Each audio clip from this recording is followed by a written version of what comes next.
CCPage turn effect can be found under the Distort folder in the Effects and Presets panel. And if I drag it to my logo layer here, you can see this anchor point here. If you click and drag it, you can see this effect in action. So this point control can adjust where you're actually peeling this off. Let's have a look at the controls. The first option is the controls, and it is set to bottom right corner. And this is just letting you know from where the page is going to turn. You can shift it to be from the bottom left corner,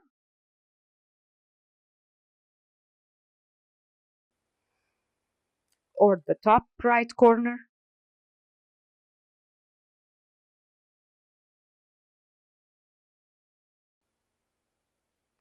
or the top left corner.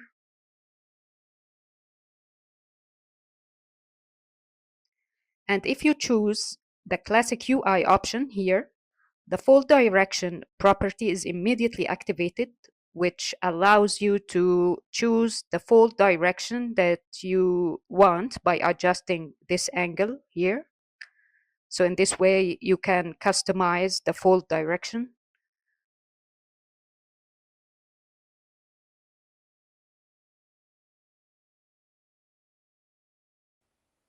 So you can set it, for example, to 90 degrees.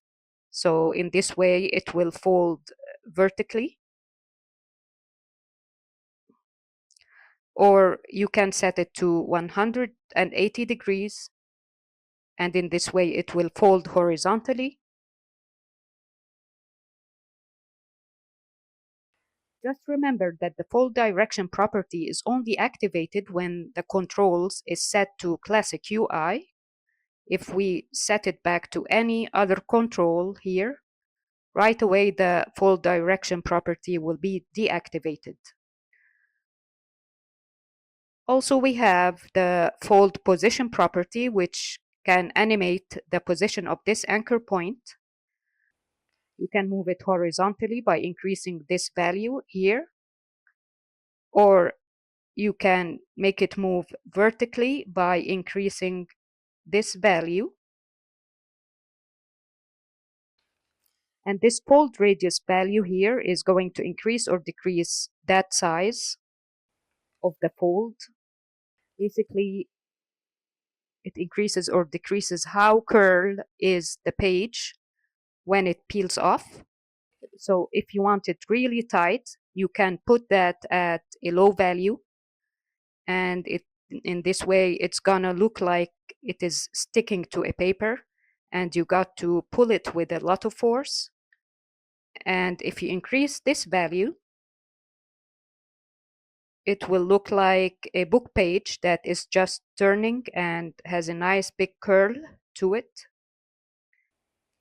And you have the ability to change that light direction, which is that nice shadow that we see on that curve. And let's skip the render property for now. And here we can control the opacity of the back page. From here, you can make it more or less transparent. So if we set it to 100% opacity, it will not be transparent at all. And the back page will be exactly the same as the front page. But what if we want the back page to be a solid color? To do that, we will go to this list here and choose None. Right away, the back will be a solid color that you can change its color from here. You can change it to whatever color you want.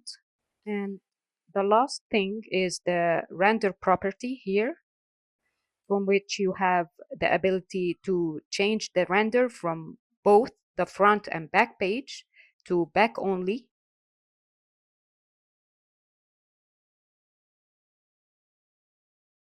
Or front only. And this is useful if you want to separate the front and back for some reason. You'll just duplicate the effect and change one to front and one to back, and then maybe stick something in between them. Now let's set some keyframes to see how we can turn a page using this effect. So we will select the layer and hit E to reveal the effects that are set on this layer. Then we will go to the fold position property and hit the stopwatch next to it to make a keyframe at the beginning of the timeline. Then drag the playhead forward and make another keyframe. Then go to the screen and click and drag this point to change its position. Now, if you play back, you will see that the logo is peeling off like a sticker. This effect is a cool effect that can be used as a transition between scenes in your video. And that's it. Hope you enjoy the video.